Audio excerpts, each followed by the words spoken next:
From the earliest moments of civilization, human beings have shown themselves incapable of accepting the transience of their own existence. Death, inevitable and silent, has always been a mirror reflecting humanity's deepest desire, to remain. From this yearning were born the monuments, temples, sanctuaries, and colossal statues that sought to anchor on earth what was divine and eternal. It is from this thirst to overcome time that the idea of a wonder emerges, a term that has crossed millennia as a synonym for perfection, for something that surpasses understanding and inspires reverence. The wonders of the ancient world are more than works of stone. They are expressions of the human spirit seeking dialogue with the gods. The origin of this notion comes from ancient Greece, where travelers, poets, and philosophers sought to record the most sublime works known at that time. The word they used was thaumaata, meaning things that cause admiration. The Greek gaze, shaped by centuries of reflection on beauty and proportion, saw the world as a stage where cosmic harmony manifested through art and architecture. Each grand monument represented divine presence on earth, an attempt to materialize the order of the universe through form. The Greek aesthetic ideal was not merely visual, but spiritual. They believed that beauty was a reflection of truth. The concept of wonder, therefore, was tied to the idea of greatness and immortality. For the ancients, something only became wonderful when it defied human limits. The pyramid that touched the sky, the temple that glittered under the Mediterranean sun, the garden that bloomed in the desert, all were reminders that humankind could transcend its own fragility. Beauty, in this context, was not simple ornamentation. It was a form of perpetuation. The beautiful survived time because it contained within itself the mark of the divine. The first lists of wonders emerged between the 4th and 3rd centuries before Christ, when Hellenistic travelers began to explore the territories conquered by Alexander the Great. The known world had expanded, and with it, curiosity. The Greeks marveled at Egypt and its ancient wisdom, at Babylon and its hydraulic ingenuity, at the cities of Anatolia and their dazzling temples. It was a time when knowledge traveled by ship, and stories gained legendary contours as they crossed borders. Thus were born the catalogues of glory, lists that gathered the most impressive works of the world. Historians such as Herodotus and later writers like Antipater of Sidon and Philo of Byzantium helped consolidate these lists, although none of them were identical. Still, 7 names appeared repeatedly. 7 constructions that represented the pinnacle of human ingenuity: the Great Pyramid of Giza, the Hanging Gardens of Babylon, the statue of Zeus at Olympia, the Temple of Artemis at Ephesus, the Mausoleum of Halicarnassus, the Colossus of Rhodes, and the Lighthouse of Alexandria. The number 7 was no coincidence. In Greek and Babylonian tradition, 7 was the number of perfection, the symbol of cosmic completeness, associated with the 7 celestial bodies visible to the naked eye. The idea of choosing only 7 wonders was not based on size or wealth, but on impact. Each represented a feat so extraordinary that it seemed impossible to repeat.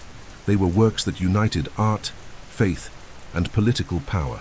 The pyramid celebrated the immortality of the pharaoh. The gardens represented a king's love. The statue of Zeus expressed supreme divinity. The temple of Artemis exalted the sacred feminine. The mausoleum immortalized the memory of love and death. The colossus personified a people's freedom, and the lighthouse illuminated the path for sailors who dared to challenge the sea. These constructions, spread across regions that today correspond to Egypt, Greece, Turkey, Iraq, and Syria, formed a symbolic map of human power in antiquity. Each was the synthesis of a culture, a testimony to what it considered divine and eternal, and all without exception were built with the same purpose: to resist time. The symbolic value of architecture was absolute. Temples and monuments were not mere shelters of stone, but bridges between the earthly and the spiritual. As centuries passed, almost all the wonders were lost. Some were destroyed by wars and earthquakes, others swallowed by fire or indifference. Yet even though the stones disappeared, the concept survived. The notion of wonder remains alive because it is, in essence, a projection of the human self. To create the impossible is to defy death, and as long as there are those who dream of the eternal, new wonders will continue to be born. Before the 7 wonders took form, the ancient world already pulsed as a vast mosaic of peoples, beliefs, and landscapes. The Mediterranean was the center of this universe. Its waters connected civilizations, carrying ideas, precious metals, scrolls, and stories. Along the banks of the Nile, the Euphrates, and the Tigris flourished societies that, though not deeply familiar with one another, shared a single ambition: to leave eternal marks. The Near East, Greece, and Egypt formed the heart of that world, regions where time seemed to move at the rhythm of monumental constructions. The Mediterranean, called the Sea Between Lands, was more than a body of water. It was a cultural axis. Egyptians, Phoenicians, Greeks, and Persians navigated it, linking what we would today call Africa, Europe, and Asia.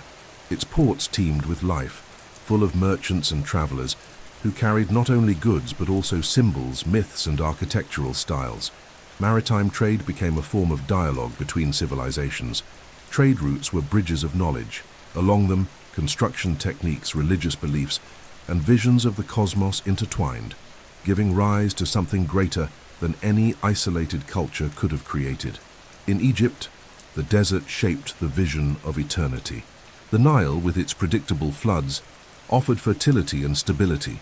Egyptians learned early that time was cyclical, like the course of the river, and thus developed a spirituality based on permanence. Everything they built was meant to last forever. Their pyramids and temples were prayers carved in stone, erected for life after death. Egyptian architecture spoke of the beyond. It was a language directed toward the invisible. In Mesopotamia, between the Tigris and the Euphrates, the first great laboratory of civilization was born. It was there that cuneiform writing, city-states, and the earliest monumental structures made of clay bricks emerged. Babylon, heir to that legacy, became one of the most sophisticated centers of the ancient world, with temples, ziggurats, and gardens that defied the arid environment. The Mesopotamian land was harsh and unpredictable, but its peoples responded with ingenuity, creating complex hydraulic systems and cities organized like celestial clocks. Meanwhile, in Greece, a landscape fragmented by mountains and seas produced independent cities, each with its own character. Athens, Sparta, Corinth, and Olympia competed in power and influence, but shared a passion for art, reason, and harmony. For the Greeks, beauty was an expression of divine order. Building temples, statues, and theaters was an act of faith, not only in the gods but in human capacity to create perfection. Greek architecture, with its columns and precise proportions, became a universal language of balance and form. In the East, the Persians built stone palaces and symmetrical gardens that reflected the might of vast empires. Contact between Persians and Greeks, between Egyptians and Babylonians, created a current of cross-cultural influences. Greek sculpture, Mesopotamian ziggurats, Egyptian temples, and Persian palaces shared the same principle. Each stone was a mirror of divinity. Architecture became the most direct way to express both political power and spiritual devotion. Throughout this vast setting, the art of building was a sacred act. The mason, the sculptor, and the architect were not mere laborers. They were mediators between the human and the eternal. Geometric proportions held religious meanings. Numbers had symbolic power. 3 represented perfection, 4 symbolized the material world, and 7 united the earthly and the divine. Thus, ancient cities were planned to reflect the cosmos. Streets, temples, and altars followed the same alignment as the stars. The empires that built the wonders shared this belief in the power of form. Architecture was both propaganda and prayer, science and magic. A king did not merely rule, he became immortal through the stones he commanded to be raised. In Babylon, the name of Nebuchadnezzar echoed through the walls of his palaces. In Egypt, Khufu turned his pyramid into a beacon of eternity. In Greece, Phidias sculpted gods that seemed to breathe. And in Ephesus, the columns of the Temple of Artemis supported not only a building, but an entire vision of the world. The importance of memory was as vital as construction itself. Historians, scribes, and poets were the guardians of eternity. They transformed stone into word, and word into legend. Without them, the wonders would have vanished completely. What we know today about the 7 wonders comes as much from the ingenuity of the builders as from the devotion of the chroniclers. Ancient civilization understood that immortality depends as much on those who build as on those who remember. The ancient world was, in its essence, a grand stage where peoples competed not only for power, but for meaning. The Mediterranean, the Near East, and Egypt formed a cultural belt that defined the foundation of human thought. Their cities, temples, and monuments became the columns upon which all later history would rise. From there was born the desire to marvel, the impulse to create something that could survive oblivion, and it is precisely from that impulse that the seven wonders of the ancient world emerged. The Great Pyramid of Giza, the legacy of immortal Egypt, on the golden horizon of the desert, where the wind stirs the dust of time and the sun rises over the Nile, rests the oldest and most enduring of the wonders of the ancient world, the Great Pyramid of Giza. Raised more than 4,000 years ago, it is the monument that survived oblivion, war, and history itself. While all the other wonders were consumed by ruin, the pyramid remains there, unmoving, like a stone beacon pointing to the sky.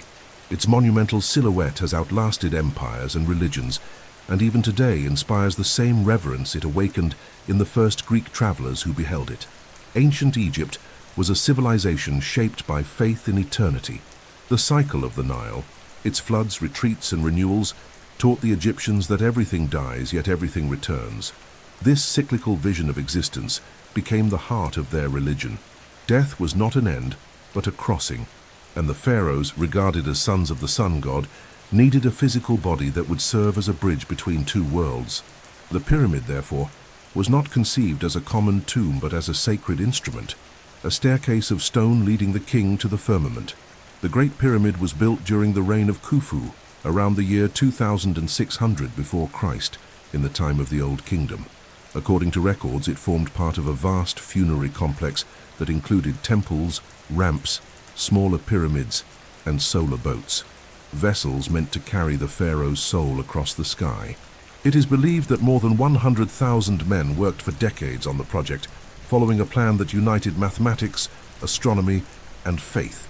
Each limestone block could weigh between 2 and 15 metric tons, and even so, they were set with astonishing precision, such that the joints between stones scarcely admit the passage of a thin blade. The construction technique of the pyramid remains a subject of debate. Some scholars believe that enormous ramps of earth and stone were raised around the structure, allowing the gradual transport of blocks to the top. Others defend the hypothesis of internal ramps, carved within the pyramid during the very process of construction.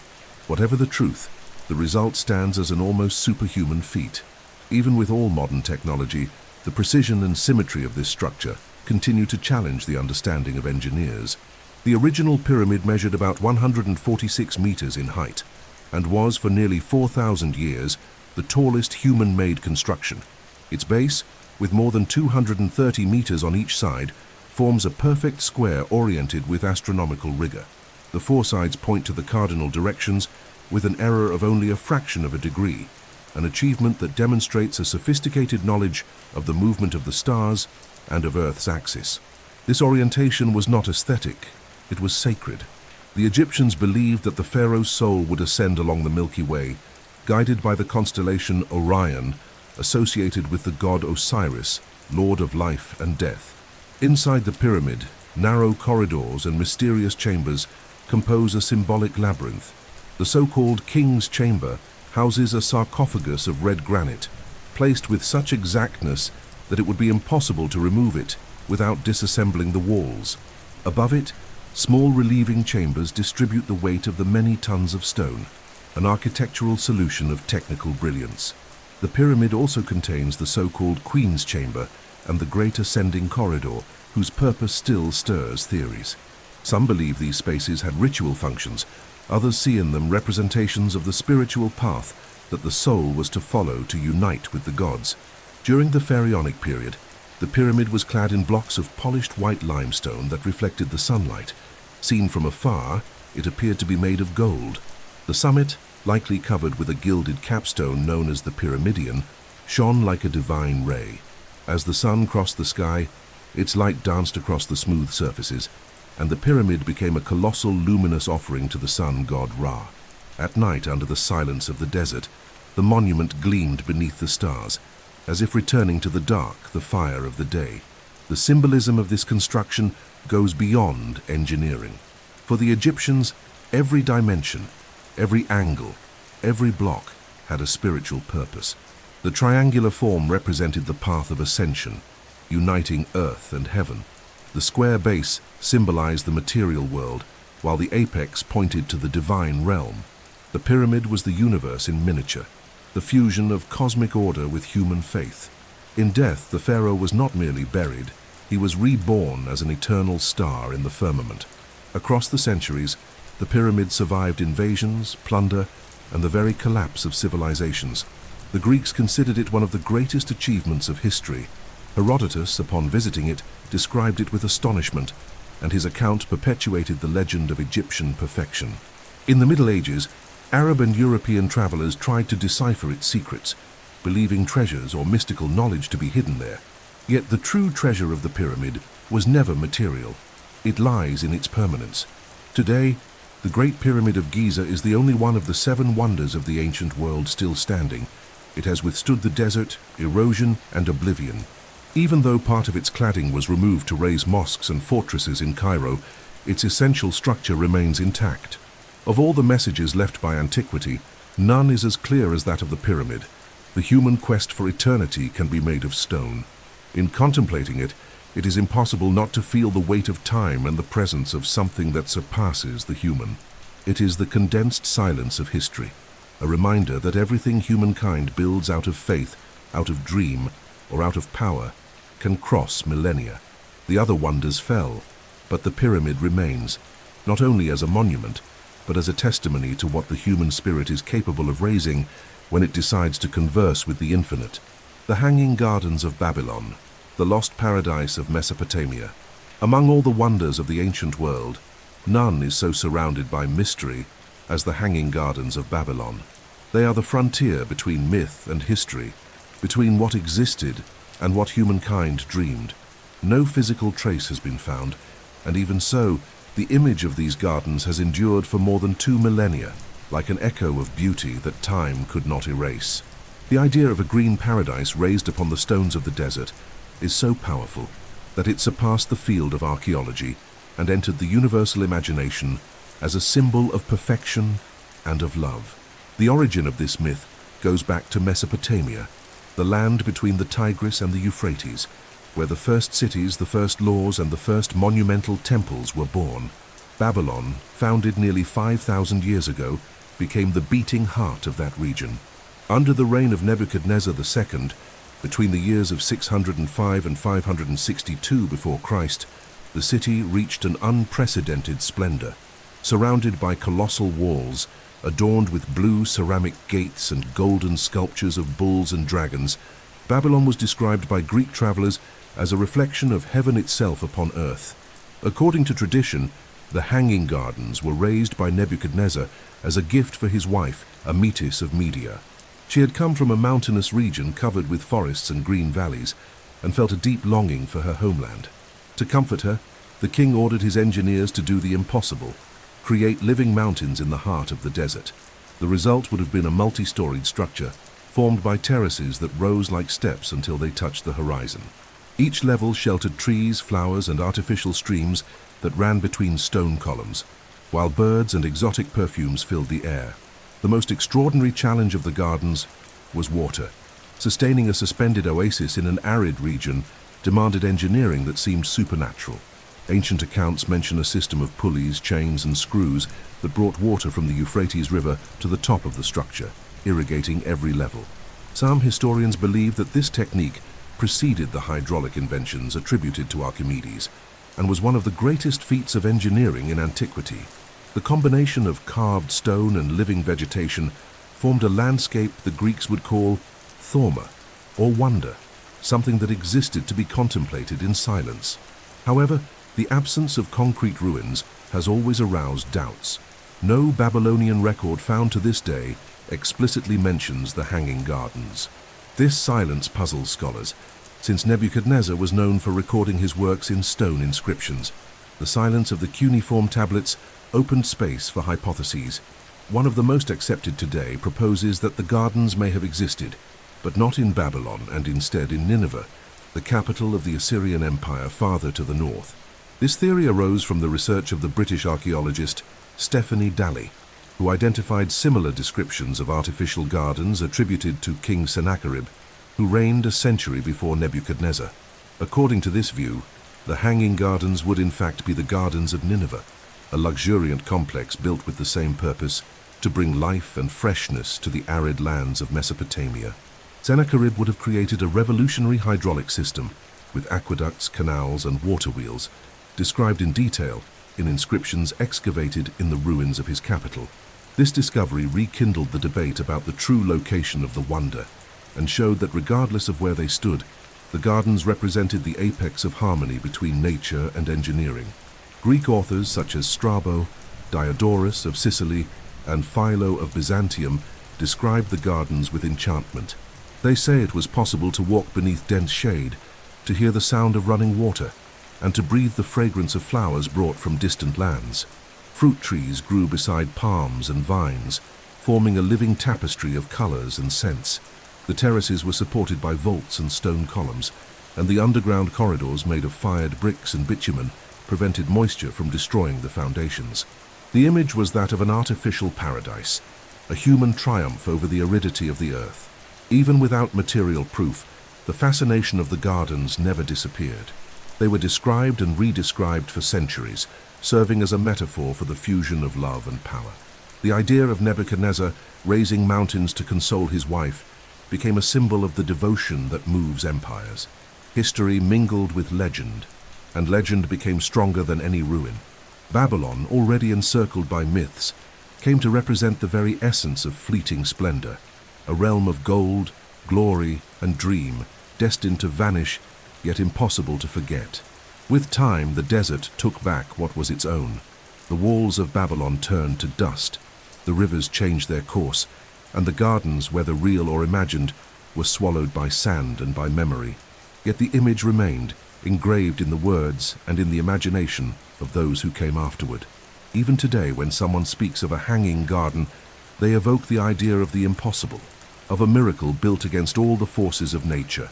More than a monument, the hanging gardens represent an ideal, the human desire to tame the desert, to transform the arid into the fertile, silence into song, and emptiness into beauty. The wonder lies not only in the flowers that might have existed, but in the very capacity of humankind to dream of them. And even if we never know where they blossomed, the gardens of Babylon remain alive, not beneath the soil but within the mind, where no ruin is able to collapse. The statue of Zeus at Olympia, the majesty of the Greek gods, in the heart of ancient Greece, surrounded by mountains and olive trees, stood the sacred city of Olympia, a place where time seemed to pause so that mortals and gods could meet. It was there, in the great sanctuary dedicated to Zeus, the father of the gods and lord of the heavens, that one of the most magnificent works of art of antiquity was born, the statue of Zeus, created by the master sculptor Phidias.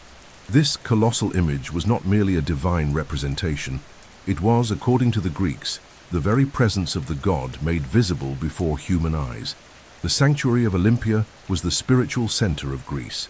Every 4 years, during the Pan-Hellenic Games, thousands of people from all city-states crossed mountains and seas to honor Zeus with athletic competitions, offerings, and rituals. The temple, built around the year 460 before Christ, symbolized the unity of Hellas, a Greece that, though divided by political rivalries, found there its point of communion. It was a Doric temple, solid and balanced, made of white marble and perfect proportions, designed to house something so grand that no mortal could ever forget. Phidias, regarded as the greatest sculptor of his time, had already achieved fame for creating the statues of Athena that adorned the Acropolis of Athens. In Olympia, he was entrusted with the task of shaping Zeus, and he accepted it with almost religious devotion. His workshop stood near the temple, and according to accounts, the artist purified himself every day before beginning his work, aware that he was molding the image of a god. The statue was completed around the year 430 before Christ and stood about 12 meters high, filling the interior of the temple. Zeus was seated on a majestic throne with a serene gaze and the calm expression of one who governs the universe. His body was made of ivory, polished until it shone like living flesh, while his robes, hair, and attributes were covered in gold. In his right hand, he held a small figure of the goddess Nike, symbol of victory. In his left, a scepter adorned with an eagle, the sacred animal representing dominion over the skies. The throne, equally monumental, was a work of art in itself. Decorated with ivory, ebony, precious stones, and relief sculptures, it depicted mythical scenes, gods, nymphs, and warriors that seemed to move under the flickering torchlight. The floor of the temple was made of black marble, and before the statue stood a small bronze mirror that reflected its image, multiplying the brilliance of the gold and the glow of the flames. When a visitor entered the sanctuary, the impression was that of standing before Olympus itself. The Greeks said that anyone who had not seen the statue of Zeus could never understand what true beauty was. The sensation of standing before it was described as overwhelming. The historian Strabo reported that many pilgrims felt their legs weaken upon gazing at the god. Others wept in silence, unable to bear the emotion. The temple was not merely a place of worship, it was a portal. The art of Phidias transformed the invisible into the visible, the spiritual into the tangible. For centuries, the statue was the center of Greek religious life. Kings, athletes, and travelers came to offer wreaths of laurel and sacrifices in its honor. When the Roman Emperor Hadrian visited the temple, he said he felt Zeus watching him.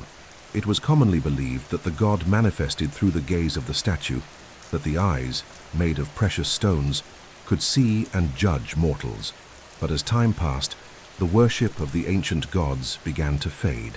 The Greek world was absorbed by the Roman Empire, and Christianity slowly replaced the old beliefs. The temple was closed, and the statue was dismantled and taken to Constantinople. There it remained for centuries until it disappeared in the flames of a fire around the 5th century of our era. No fragment of it has been preserved, and only small descriptions and ancient coins testify to its existence. Even so, the cultural impact of the statue of Zeus outlived its physical disappearance. Phidias did not create only a divine image, he molded the very idea of majesty. His work influenced all later representations of authority, power, and serenity, from Roman emperors to the religious figures of the Renaissance. The serenity of Zeus, seated, calm, yet immensely powerful, became the visual model of the balance between strength and wisdom. Today, when thinking of the Seven Wonders, the statue of Zeus remains the ultimate symbol of Greek art. Not because it survived, but because it condensed within itself the essence of the Hellenic spirit, the belief that when humans create, they approach the divine. Phidias believed that beauty could be a form of prayer, and his statue, though lost to time, remains the echo of that prayer. The temple of Olympia would crumble, its columns consumed by time, and the gold would be looted. But the image of Zeus, seated upon his throne, gazing calmly upon the world, still lives in human memory. It represents the point where myth, art, and faith merge into a single instant of eternity. And even though marble and ivory have turned to dust, the radiance of his presence has never faded. The temple of Artemis at Ephesus, the work of women and of the gods. On the Anatolian coast, where the sea gently touches fertile plains and the wind carries the fragrance of olive trees, there rose one of the most splendid wonders of the ancient world, the Temple of Artemis at Ephesus.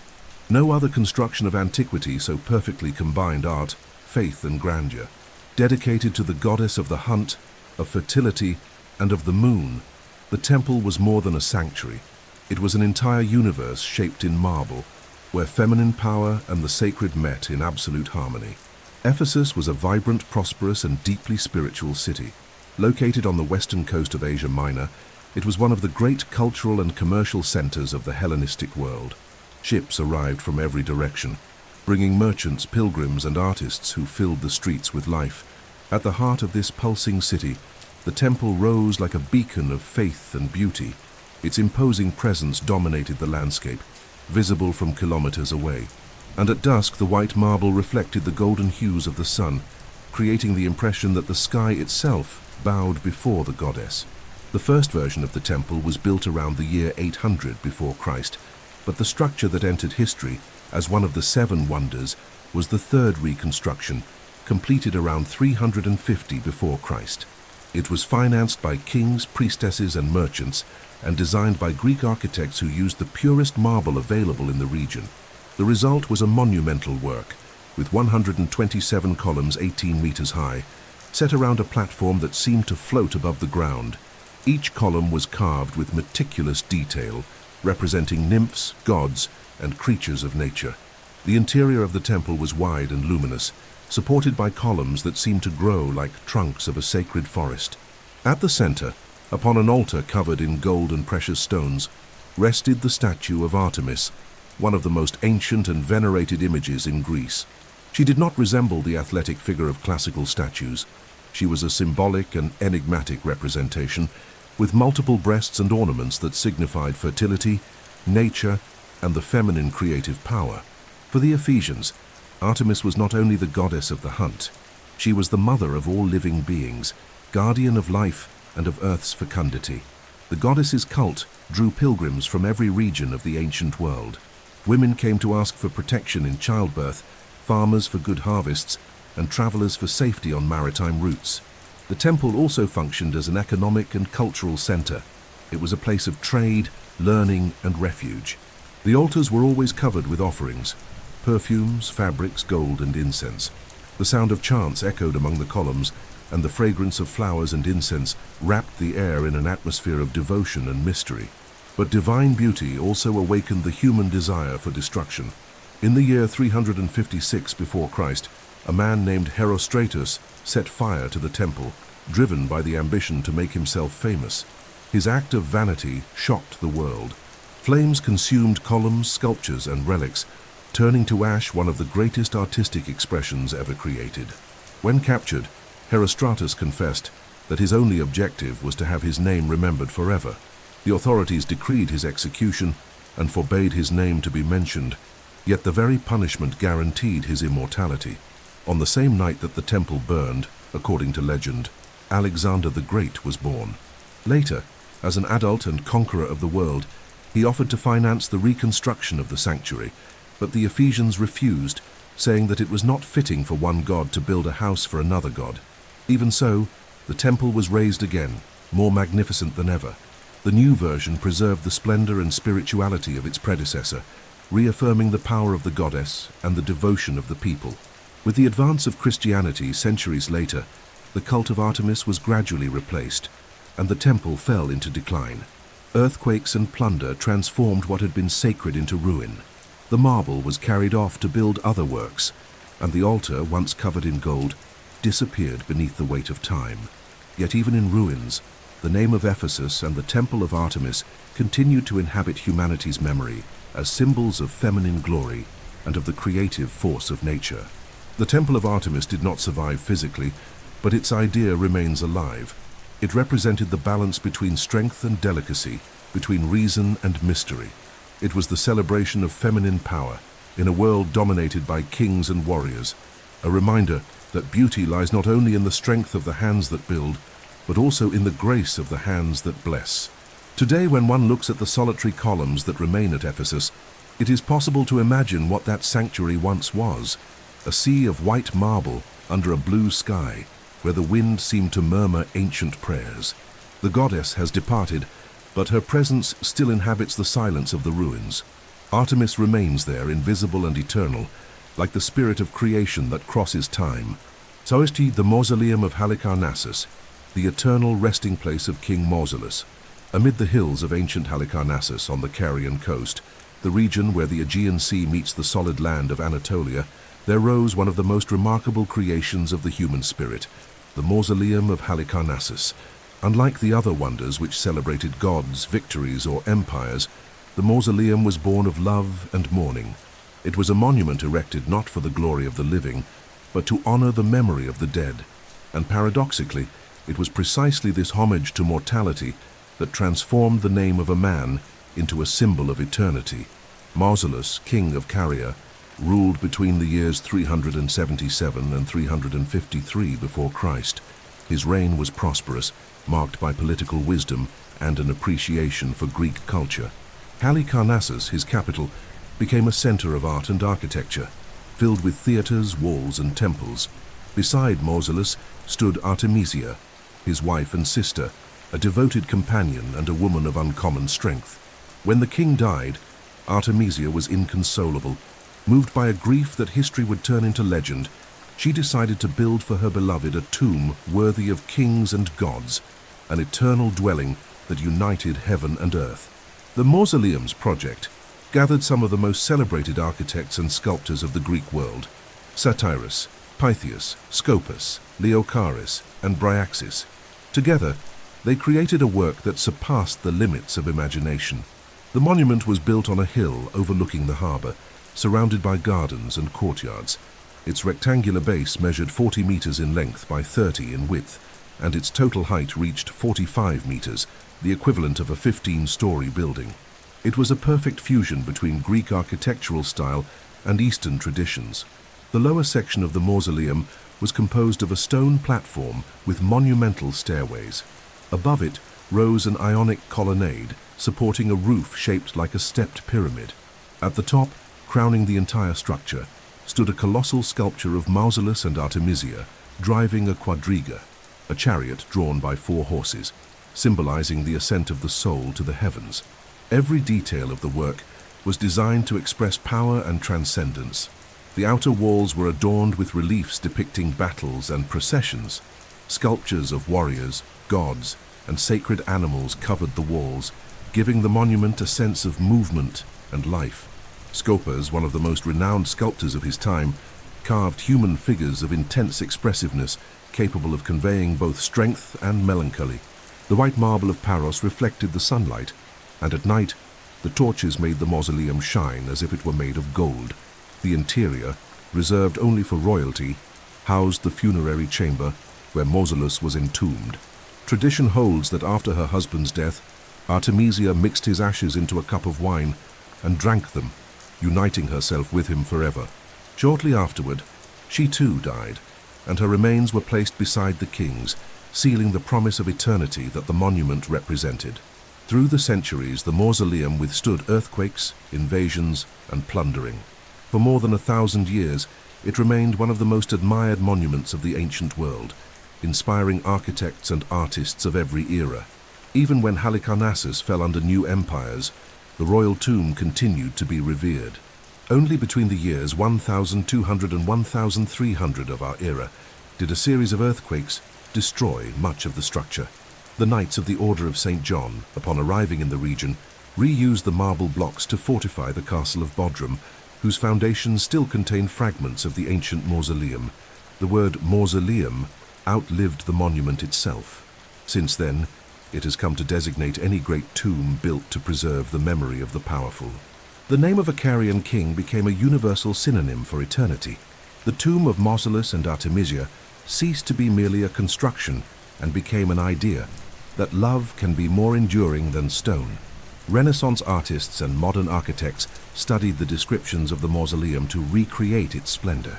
The balance between proportion, emotion, and symbolism made it one of the most influential works in the history of funerary architecture. From it sprang inspirations that reached the royal tombs of Europe, the modern pantheons, and even national monuments raised in memory of the dead. The mausoleum of Halicarnassus was not merely a tomb, it was a poem in marble. It represented the power of love in the face of death, humanity's attempt to transform loss into permanence. Artemisia sought not only to preserve her husband's body, but to eternalize the bond that united them, and she succeeded. Even though the monument was destroyed, its story endured through the centuries as one of the most beautiful manifestations of the union between devotion and art. Today, the silent ruins of Halicarnassus remain there, covered with grass and caressed by the sea wind. The stones that survived still hold the memory of a time when love could move mountains and inspire gods. And in the heart of anyone who hears this story, the echo of the mausoleum endures, reminding us that not even death can erase what is built with beauty and with faith. The Colossus of Rhodes, the bronze guardian of the Mediterranean.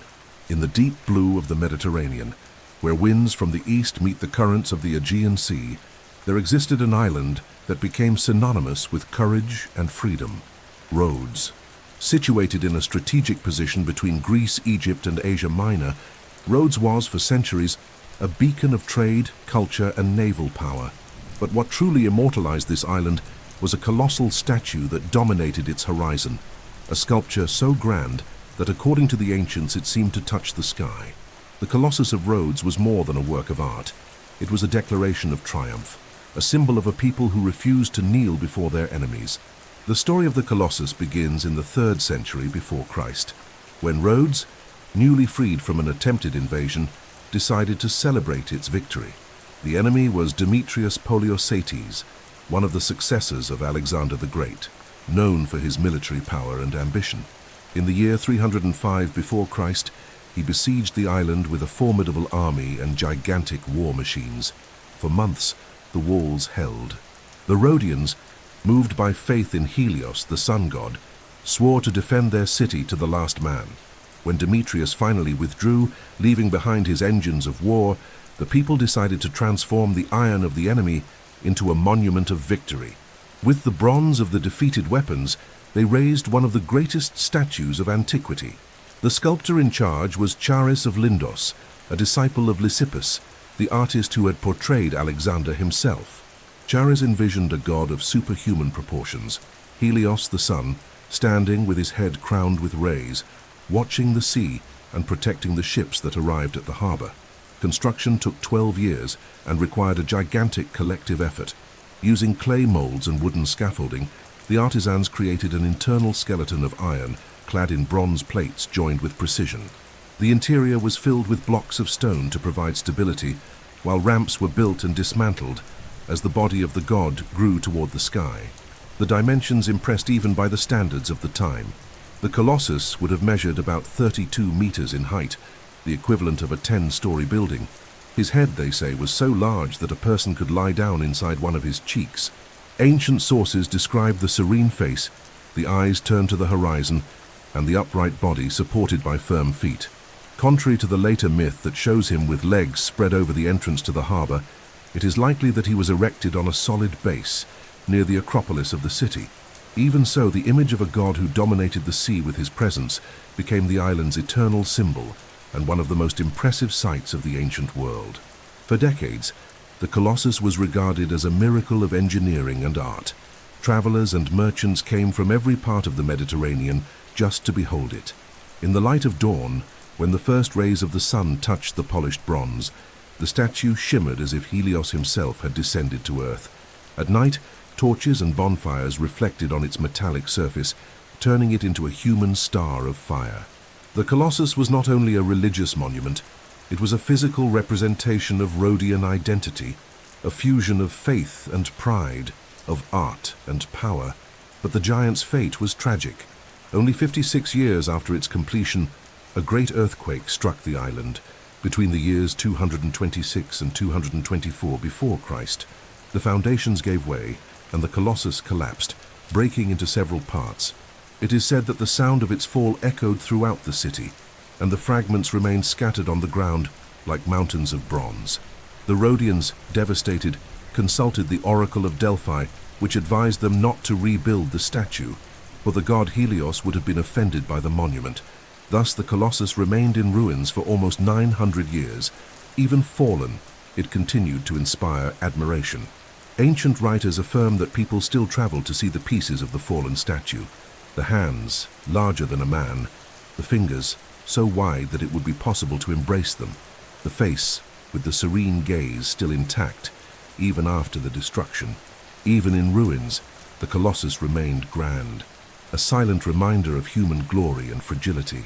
In the 7th century of our era, when the Arabs conquered Rhodes, the pieces of the Colossus were sold as metal and carried in thousands of camel loads to Syria.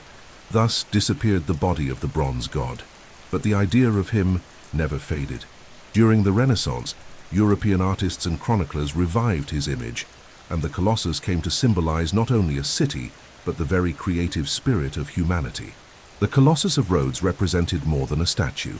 It was the victory of humankind over fear, the personification of the pride of a people who believed in their own light. Its fall became a metaphor for impermanence, and its lost radiance continued to illuminate human imagination. Even without still standing, it remains upright in thought, an invisible guardian of the Mediterranean, made of bronze and memory. The Lighthouse of Alexandria, the light of the ancient seas. At the mouth of the Nile, where the desert meets the sea and the horizon fades into the bluish haze of the Mediterranean, there rose one of the most impressive creations of the human mind, the Lighthouse of Alexandria. For centuries it was the century of sailors, the first and last sight they beheld before entering or leaving Egypt. A monument of light and stone, so grand that the brilliance of its flame seemed to challenge the very sun. More than a wonder, the Lighthouse of Alexandria was a symbol of guidance and knowledge, a landmark that illuminated the ancient world, both literally and spiritually. The story of the lighthouse begins with Alexander the Great. After conquering Egypt, he founded, in the year 331 before Christ, a new city that would bear his name, Alexandria. The site was carefully chosen, a peninsula between Lake Mareotis and the Mediterranean Sea, near the island of Pharos, whose natural position facilitated the control of maritime trade. Over time, the city became the largest port of the ancient world, a center of culture, science, and power. There were born the famous Library of Alexandria, the museum, the schools of philosophy and astronomy, and finally the monument that would guide sailors for generations, the lighthouse. The construction was ordered during the reign of Ptolemy I and completed under Ptolemy II, around the year 280 before Christ. The architect responsible was Sostratus of Cnidus, whose name, according to tradition, was secretly carved in stone beneath an official dedication to the king. When the plaster wore away over time, the true inscription appeared, revealing that the creator wished his work to be remembered by all, not only by the powerful. The lighthouse rose on the island of Pharos, giving its name to the very structure, so much so that ever since the word Pharos became the root of the word lighthouse in many languages. The construction stood approximately 120 meters tall, divided into 3 distinct levels. The base, square and solid, was built of limestone blocks and contained lodgings, ramps, and internal staircases. The second level, octagonal, narrowed toward the top and served as a platform for observers. The third level, circular, supported the dome and the flame.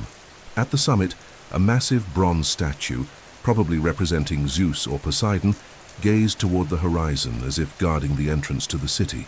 The flame of the lighthouse was fueled by wood and oil, kept burning day and night. During the day, polished bronze mirrors reflected sunlight over vast distances. At night, the fire blazed continuously, projecting its glow for dozens of kilometers across the sea. Sailors said that on clear nights, it was possible to see the lighthouse from more than 50 kilometers away. This combination of fire and metal made the Lighthouse of Alexandria one of the most advanced works of optical engineering of its time. But its function went beyond navigation. The lighthouse also represented the triumph of knowledge over darkness. Alexandria was the beacon of wisdom, and its tower was the perfect metaphor for that vocation. While the library gathered the world's thought, the lighthouse guided those who crossed the seas. Together they formed the body and the spirit of a city that believed in light, the light of reason, of science, and of discovery. For centuries, the lighthouse withstood the weather and the passage of time. It served as a guide to Greek merchants, Roman explorers, and Arab sailors. It became a reference for all ports of the Mediterranean and inspired countless later constructions. Yet time, relentless as always, began to take its toll. Between the years 1200 and 1300 of our era, a series of earthquakes devastated the region. The lighthouse suffered successive damage until it partially collapsed. Its ruins remained visible for centuries, a reminder of the lost splendor of Alexandria. In the 14th century, the remains of the lighthouse were used in the construction of the fortress of Sultan Qaitbay, which still stands on the same site today, as a shadow of the ancient wonder. But the spirit of the lighthouse never faded. In the year 2000, divers discovered beneath the waters of the harbor hundreds of stone blocks, columns, and submerged sculptures, fragments of the ancient monument. The images revealed the grandeur of its base and confirmed what ancient accounts had long described. The lighthouse was not merely a tower, but a mountain built by human intelligence. For more than 16 centuries, it was the tallest human-made structure after the pyramids of Egypt. It served as a model for all subsequent lighthouses, from Roman ports to modern navigation systems. Its name became synonymous with guidance and hope, and although its flame has long been extinguished, the legacy of the Lighthouse of Alexandria continues to shine as a symbol of the human mind's power to conquer darkness. It was at once a guide and a metaphor, a physical flame that showed sailors their way, and a symbolic light that reminded the world that knowledge is the greatest of all wonders. In its reflection, humanity learned that every civilization leaves its own brilliance, and that the true lighthouse is not the fire itself, but the eternal pursuit of understanding and truth. Behind every stone, every column, and every sculpture that composed the seven wonders of the ancient world, there existed an invisible intelligence, science. Even before the word engineer existed, humankind already mastered principles of mathematics, physics, and astronomy. What we call art and faith was many times the result of meticulous calculations, of astronomical observations, and of a deep understanding of natural laws. The wonders were not raised by divine inspiration, but by the sum of reasoning, technique, and a boldness that challenged human limits. Mathematics was the invisible foundation of these works. In Egypt, priests and architects developed sacred proportions based on observation of the sky. The Pyramid of Giza, for example, reflects advanced geometric knowledge. The ratio between the height and half the base corresponds almost exactly to the value of the number we call p, the constant that defines the relationship between a circle and its diameter. This coincidence is not accidental. The Egyptians saw geometry as a divine language, a way to translate the cosmos into stone. Every angle of the pyramid, every line oriented toward the stars, represented the effort to harmonize Earth with the heavens. The Babylonians, in turn, were pioneers of hydraulic engineering. The Hanging Gardens, whether real or legendary, would have required an irrigation system so sophisticated that it would only be matched millennia later. Their engineers mastered the use of pulleys, screws, and water pressure long before any formal theory. The combination of art and mechanics made the ancient East a laboratory of inventions. Each garden, each canal, and each tower was the result of experiments with weight, force, and the flow of water, elements that, in human hands, became instruments of creation. In Greece, science and art became inseparable.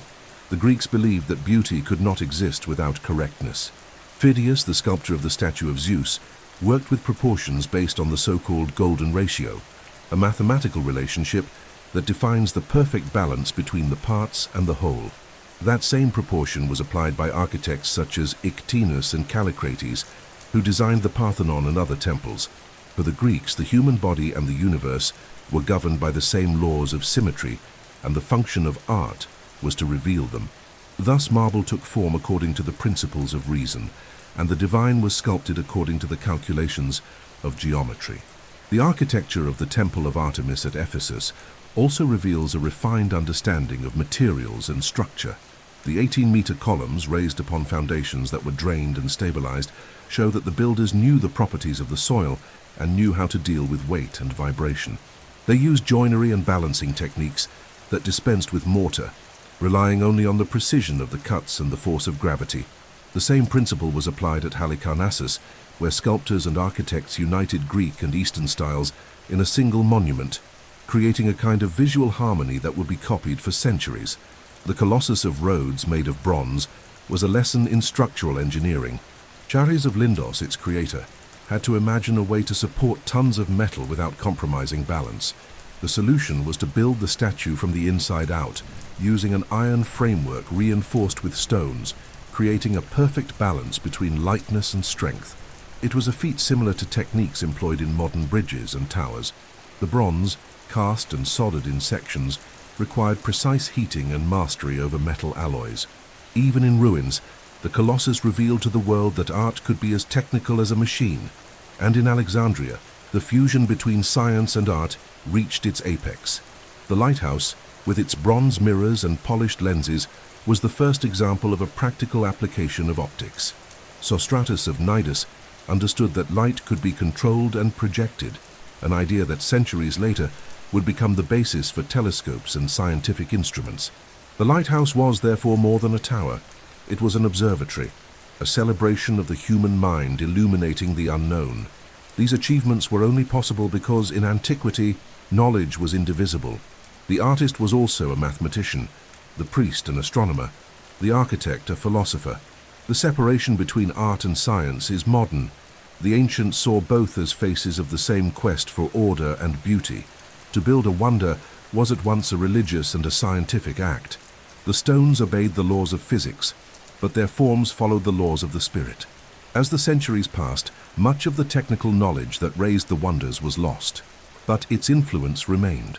Rome inherited Greek geometry and Egyptian engineering, perfecting the use of the arch, the dome, and concrete. Byzantium inherited the art of ornament and light, turning temples into cathedrals that imitated the brilliance of the stars.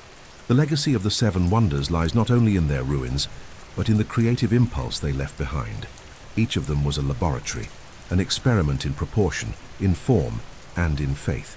Together they proved that by understanding nature, humankind can surpass it without destroying it. The true wonder of the ancient world is not only what was built, it is the knowledge that made it possible. No empire is eternal. No stone, however solid, is invincible before time. Just as they were born of dreams and faith, the seven wonders of the ancient world also met the weight of destruction.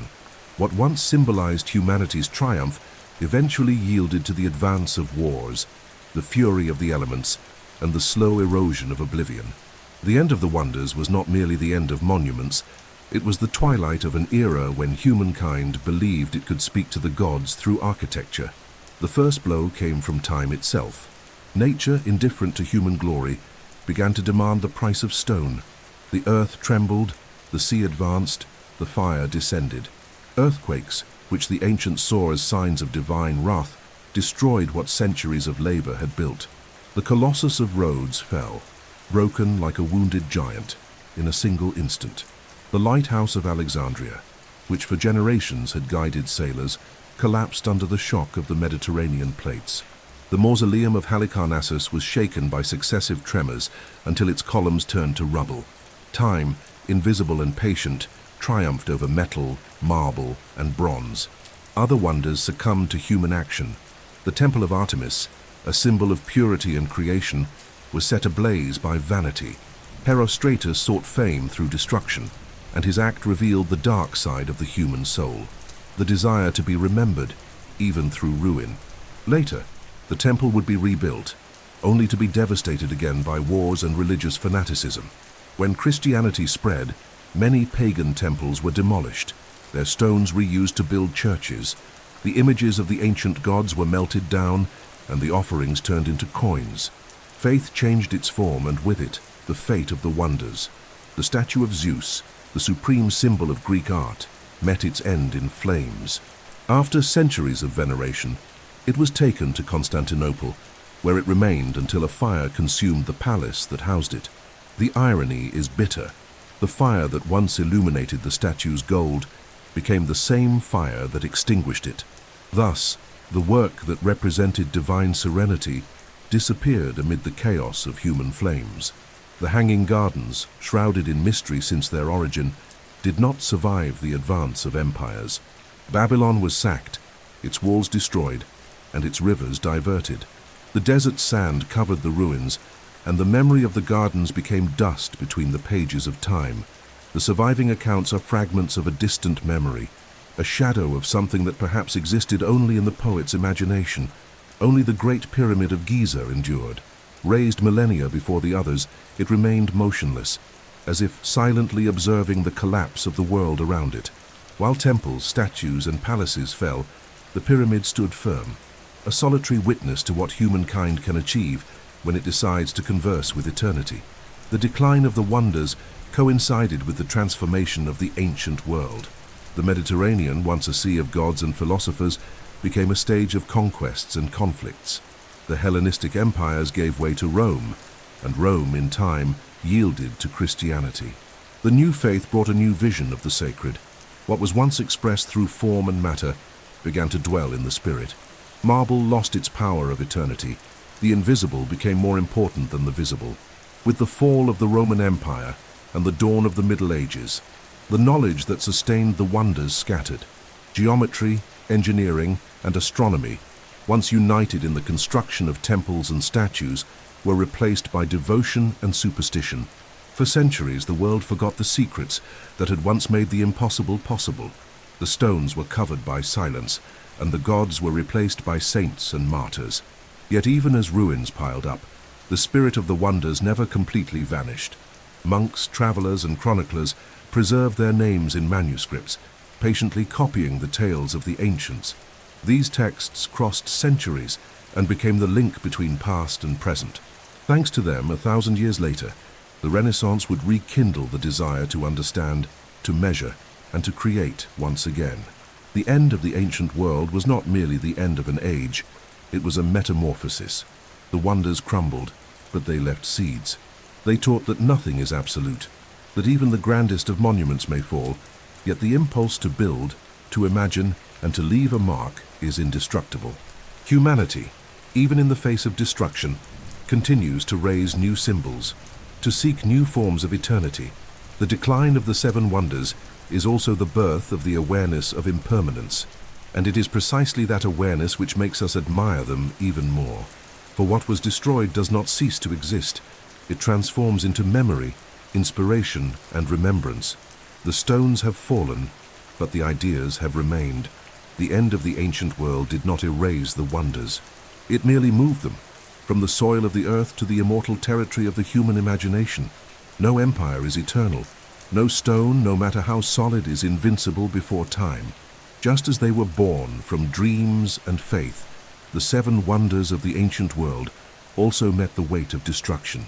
What once symbolized the triumph of humanity eventually yielded to the advance of wars, the fury of the elements, and the slow erosion of oblivion. The end of the wonders was not merely the end of monuments. It was the twilight of an era in which humankind believed it could speak to the gods through architecture. The first blow came from time itself. Nature, indifferent to human glory, began to collect the price of the stones. The earth trembled, the sea advanced, the fire descended. The earthquakes, which the ancients saw as signs of divine wrath, destroyed what centuries of work had raised. The Colossus of Rhodes fell, broken like a wounded giant in a single instant. The Lighthouse of Alexandria, which had guided sailors for generations, collapsed under the shifting plates of the Mediterranean. The mausoleum of Halicarnassus was shaken by successive tremors until its columns became rubble. Time, invisible and patient, triumphed over metal, marble, and bronze. Other wonders succumbed to human action.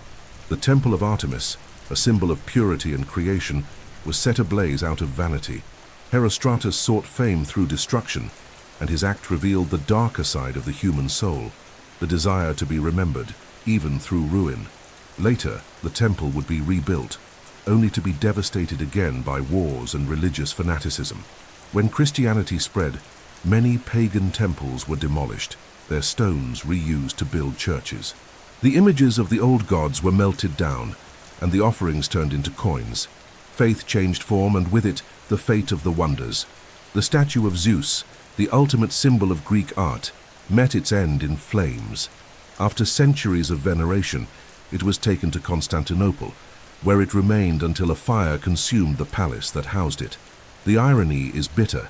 The fire that once illuminated the gold of the statue became the fire that extinguished it. Thus, the work that represented divine serenity disappeared in the chaos of human flames. The Hanging Gardens, shrouded in mystery since their origin, did not withstand the advance of empires. Babylon was plundered, its walls destroyed, and its rivers diverted. The desert sand covered the ruins, and the memory of the gardens turned to dust among the pages of time. The remaining accounts are fragments of a distant memory, a shadow of something that may have existed only in the poet's imagination. Only the Great Pyramid of Giza endured. Built millennia before the others, it remained immovable, as if silently watching the collapse of the world around it. While temples, statues, and palaces fell, the pyramid stood firm, a solitary witness to what humankind can achieve when it decides to speak with eternity. The decline of the wonders coincided with the transformation of the ancient world. The Mediterranean, once a sea of gods and philosophers, became a stage for conquest and conflict. The Hellenistic empires gave way to Rome, and Rome, in time, surrendered to Christianity. The new faith brought a new vision of the sacred. What once was expressed through form and matter now resided in the spirit. Marble lost its power of eternity. The invisible became more important than the visible. With the fall of the Roman Empire and the beginning of the Middle Ages, the knowledge that sustained the wonders scattered. Geometry, engineering, and astronomy, once united in the construction of temples and statues, were replaced by devotion and superstition. For centuries, the world forgot the secrets that had once made the impossible possible. The stones were covered by silence, and the gods replaced by saints and martyrs. Yet even as ruins accumulated, the spirit of the wonders did not vanish completely. Monks, travelers, and chroniclers preserved their names in manuscripts, patiently copying the accounts of the ancients. These texts crossed centuries and became the link between past and present. Thanks to them, 1,000 years later, the Renaissance rekindled the desire to understand, measure, and create once again. The end of the ancient world was not merely the end of an age, it was a metamorphosis. The wonders crumbled, but left behind seeds. They taught that nothing is absolute, that even the grandest monument may fall, but that the impulse to build, to imagine, and to leave a mark is indestructible. Humanity, even in the face of destruction, continues to raise new symbols and to seek new forms of eternity. The decline of the seven wonders is also the birth of the awareness of impermanence, and it is precisely this awareness that makes us admire them even more. For that which was destroyed does not cease to exist. It transforms into memory, inspiration, and remembrance. The stones collapsed, but the ideas remained. The end of the ancient world did not erase the wonders. It merely made them change place, from the soil of the earth to the immortal territory of the human imagination. Even in destruction, the seven wonders of the ancient world remain alive. Their ruins, descriptions, and memories have withstood empires, religions, and millennia, shaping the way humanity understands beauty, power, and eternity. They left a legacy that transcends stone and metal, a legacy that lives in the imagination, in art, and in the very human will to create. The wonders did not survive physically, but spiritually, they continue to rise, invisible, within everything humankind has built ever since. The first legacy of the wonders is inspiration. In the Renaissance, when Europe awoke from its long age of shadows, artists, engineers, and philosophers turned their eyes to the past. The stories of the seven wonders rekindled the desire to understand and to reconstruct the lost splendor. Architects studied Greek temples, sculptors sought the perfection of Phidias, and builders tried to reproduce the harmony of the pyramids. Every palace, cathedral, and museum born of that era carries at its core the distant echo of those ancient works. St. Peter's Basilica in Rome, the Taj Mahal in India, and even modern skyscrapers, all are spiritual descendants of the seven wonders. The second legacy is technique. The wonders taught the world the value of science applied to art. They showed that the impossible can be achieved when calculation and imagination walk together. The Egyptian pyramid, with its precise alignments, influenced astronomy and architecture. The Hanging Gardens inspired landscape design and urban planning, showing that nature can be shaped in harmony with humankind. The Lighthouse of Alexandria paved the way for optical and nautical engineering, and the Mausoleum of Halicarnassus gave rise to monumental funerary architecture. Each wonder in its own way became a technical model that guided later generations.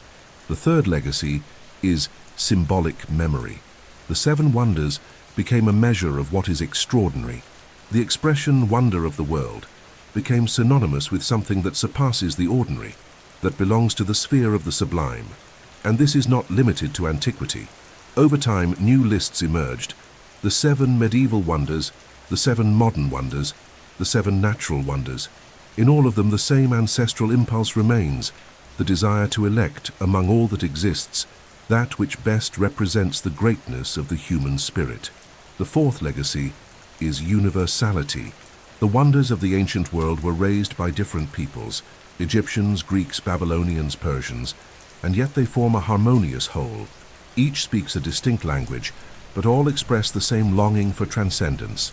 They show that civilization does not belong to a single nation, but to the sum of all. Egypt built for eternity, Babylon for love, Greece for beauty, and Rome inherited everything to perpetuate it. This shared inheritance became the foundation of what we call humanity. The fifth legacy is philosophical. The wonders taught us how to deal with time and loss. When we contemplate their ruins, we understand that nothing escapes destruction, and at the same time that everything can be reborn in remembrance. The ephemeral splendor of statues, temples, and towers reveals a simple and profound truth. The value of things lies not only in lasting, but in meaning. Greatness is not measured by physical survival, but by the capacity to inspire. That is why, even vanished, the seven wonders still speak. They speak in silence, through the memory humanity carries of itself. The sixth legacy is spiritual. Each wonder represented a dialogue between the human and the divine. They were created by mortal hands, but guided by immortal ideas. They were bridges between the earthly and the sacred, between the visible and the eternal. This spiritual heritage echoes in Gothic cathedrals, in Asian temples, in gilded mosques, and even in contemporary works of art and engineering. The desire to rise, to touch the sky, to do what seems impossible, remains alive in every generation. Over time, the seven wonders also became a calm moral mirror.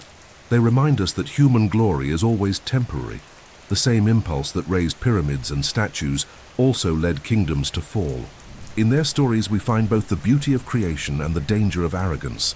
The kings who ordered wonders sought eternity, but few understood that true immortality does not lie in stones, but in the ideas that inspired them.